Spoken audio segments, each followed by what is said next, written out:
terre, en dessous d'entre 400 et 500 mètres, dans des sites géologiques particulièrement stables qui auront été choisis. Et donc, sous réserve bien sûr que d'ici là il n'y ait pas des blocages, des zones d'occupation par des opposants qui viennent ralentir tout ça. En effet, le problème des déchets doit être considéré comme résolu, mais c'est vrai que c'est la grosse objection qu'on n'entend pas.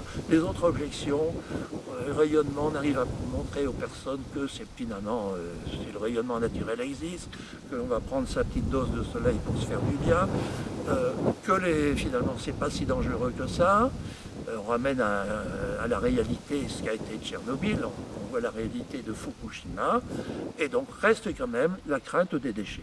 Et donc il faut expliquer que la solution qui a été prise, qui devrait être mise en œuvre à partir de 2025, il n'y a pas d'urgence, et que tout est pris et tout est dans les mains. Voilà.